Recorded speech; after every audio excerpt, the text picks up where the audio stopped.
같이.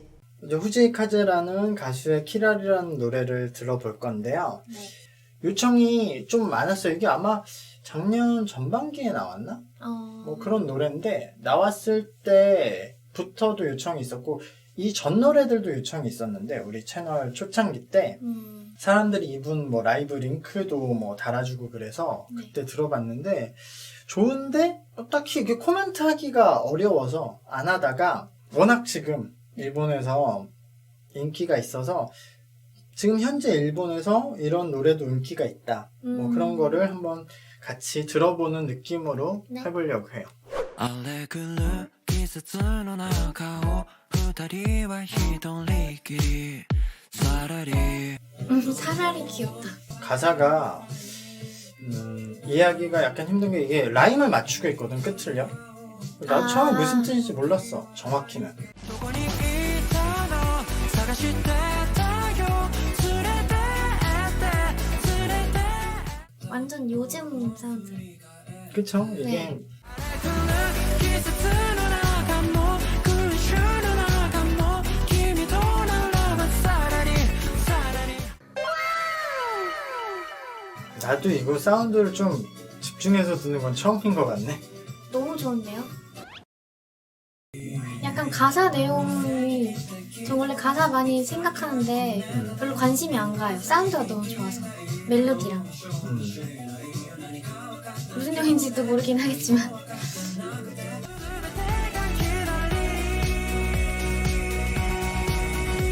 댄서분들의 의상이 다 다르시네. 다 다른 직업군인가? 이거 사운드가 너무 좋은데요? 딱 그쵸? 요즘 팝 느낌이에요. 완전 요즘 팝. 시티팝에서 온 느낌도 있고. 굉장히 전통적인 이런 재즈한, 그러니까 재즈나 아니면 어떻게 보면은 블루스적인 느낌의 지금 사운드를 갖고 와서 이게 예전에 정확하진 않지만 일본에서 힙합을 할 때는 꼭 힙합에서 안 쓰는 이런 재즈나 블루스 사운드를 DJ들이 갖고 와서 쓰는 경우가 많았거든요. 앰플로 같은 경우가. 그런 느낌도 나면서 지금 어쨌든 기본적으로 이게 다 베이스 리듬으로 끌고 가고 있잖아요. 맞아요. 그래서 나도 좀 들으면서 재밌게 들었어요. 그러니까요. 뭔가 레트로한 감성이 있으면서 이런 전체적인 사운드가 되게 익숙한데 제가 J-팝 잘 모르는데 시티팝은 조금 듣는 편이거든요. 네. 왜냐면 편곡할 때 되게 너무너무 센스있게 나온 편곡이 너무 많아서 그런 거 참고를 좀 많이 해요. 밴드 사운드를 뭔가 구현해야 될 때 딱 따라하고 싶은 사운드인 것 같아요. 알차게 들어있는 사운드. 보컬이 잘 안 들렸어요. 음악 듣느라고. 기본적으로 나는 재즈 편곡을 했을 거라고 생각을 했는데 그것보다도 조금 더 정통적인 느낌에서 난 막 프린스 같은 사람들도 생각나는 게 그분이 그때는 지금도 그렇지만 엄청 세련된 느낌, 완전 교과서적으로 리프를 짰으니까 그래서 이것도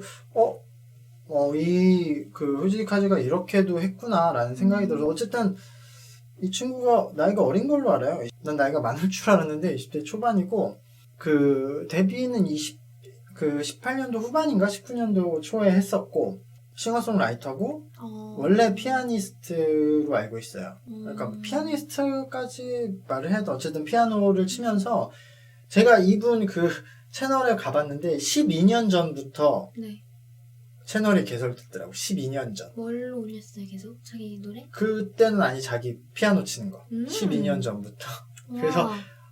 그럼 그 초등학생이겠지. 지금 20대 초반이니까 우와. 12년. 그러니까 12년 전에 피아노 카바를 올리기 시작해서 이제 곡을 발매한 건데 그래서 대부분 좀 재즈 피아노 기반 노래들이 있었어요. 그래서 저도 지금 이거를 듣고 이거는 좀 편곡을 색다르게 했네라는 생각이 들었는데 다른 노래들은 그렇고 원래 이 친구가 그렇게 피아노를 치다가 노래를 자기가 거기 이렇게 붙여서 부르기 시작하면서 해서 노래는 다 이런 식으로 되게 가볍게 불러. 네. 쉽게 부를 수 있는 방식으로 부르고 있고 약간 브금으로 깔고 싶어요. 계속. 약간 계속 틀어놔도 안 질리는 노래? 그렇죠. 그러니까 네. 약간 뭐 애쉬드 재즈 밴드 같은 느낌으로 네. 무난하게 이제 뭐 카페 같은 데서 맞아요. 틀어놓을 수 있는 노래? 네. 거기에다가 아까 말했듯이 나는 처음에 가사가 뭔 내용인지 몰랐던 게 모르는 단어들이 많았는데 그게 아까 말한 라임을 맞추려고 넣는 거더라고요. 뭐 키라리, 사라리 이게 다 약간 너무 귀여워서 불러보고 싶더라고요.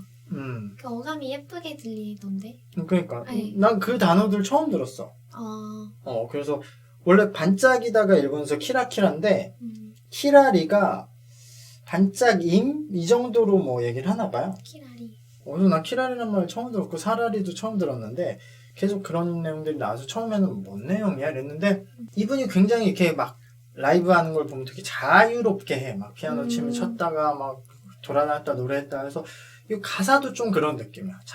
어떤 얘기가 아니라 그냥 난 널 맞아요. 좋아하는데 뭐 이렇게 자유분방해서 아 그러네 그런 느낌이 있었고 아버지가 그 12년 전에 유튜브를 하라고 했대요. 원리 아답터셨네요. 그러니까 근데 참 그래서 그 꾸준히 계속 하신 거죠. 피아노를 해서 유튜브도 잘 되고 그래서 데뷔 후에 이렇게 인기를 얻어서 지금은 진짜로 좀 굉장히 인기가 많은 것 같아. 그럼 앨범이 많지 않은 가수예요? 그쵸. 내가 알기로 게 2개인가 3개 냈을 거예요. 내가 요 전에 처음 그게 데뷔곡인지 모르겠는데 요즘 뭐 난데라는 그 노래를 처음 추천을 받았어요 댓글로. 네. 그 노래 듣고 그 다음에 이것도 뭐 해달라고 해서 했는데 좋겠다. 앨범 좋게 냈는데 대박 났네요. 뭐 그런 가수들은 많이 있으니까. 좋겠다. 예전에는 그렇게 피아노 커버하다가 그러니까 사실 10년을 했으면 돼야지. 누구나 10년 전부터 유튜브 했으면 꾸준히만 그쵸. 했으면 그쵸. 잘 됐겠죠. 그쵸. 대단한 거지 뭐. 12년 동안 채널을 운영했으니까. 엄청나게 이 사람이 지금은 이 곡을 잘 만들었긴 한데 예전에 보면은 엄청나게 그런 건 아니거든요. 근데 그렇게 오랫동안 계속 했다는 거 자체가 그래서 내가 알기로 형제들이 다 음악을 하는데 다른 사람들은 아예 그 장르가 있는 걸로 알죠. 그러니까 형 중에 한 명은 아예 재즈 피아니스트로 알고 있고 아까 말한 예전에는 초반에는 다 그때 일본 가요들 그런 눌렀거든. 근데 우리가 커버한 노래도 많더라. 우리가 리뷰한 노래들도 많이 했더라고. 근데 이분이 그 작년에 연말 그 일본 그런 가요 대상 그런 축제 같은 데 나왔어요. 그래서 나도 그때도 이렇게 봤는데 그때 약간 좀 놀랐어. 왜요? 이분 말하는 걸 처음 들었는데 일부러 뭔가 연기를 한 건지 모르겠는데 좀 여자처럼 말을 해서 내가 거기서 뭐야? 톤이 높아요? 그게 아니라 원래 일본에는 여장 남자도 있고 아니면 아예 그런 게이로 방송가에서 활동하시는 분도 있고 그 여러 개가 있어요 캐릭터가. 네. 근데 그 중에서 오네라고 부르는 남자인데 그냥 여장을 하고 여자처럼 캐릭터를 잡는 사람들이 있거든요. 근데 그분들이 말하는 말투가 있는데 그 말투를 쓰더라고. 그래서 뭐야 처음에 좀 빵 터졌어. 원래 그런가 보다. 그러니까 그런지 원래 그런 건지 그때 무슨 꽁트를 한 건지 재밌으려고 한 건지 모르겠는데 나는 아예 말하는 걸 그때 처음 들었으니까. 막 아까 말한 대로 난 콘서트 시험 한번 봤어요. 그때 막 피아노 치고 시험 치고 막 노래 저렇게 그냥 자기 건성건성 딱 부르고 이런 것만 봤는데 갑자기 거기서 네 막 이러면서 그래갖고 내가 뭐야 이거. 진짜 재즈만 했어도 이 되게 노래 안 나오는데 이렇게 사람들이 보는 거야? 안 나온다고 말해놨겠죠? 그러나 보네. 그렇네. 안 나와도 그냥 기록으로 올려. 마음으로 듣는 노래. 찐팬이다. 저 이 노래 연습해야겠어요. 뭔가 외우고 싶은 가사예요. 기본적으로 재즈야. 얘는 재즈 베이스인데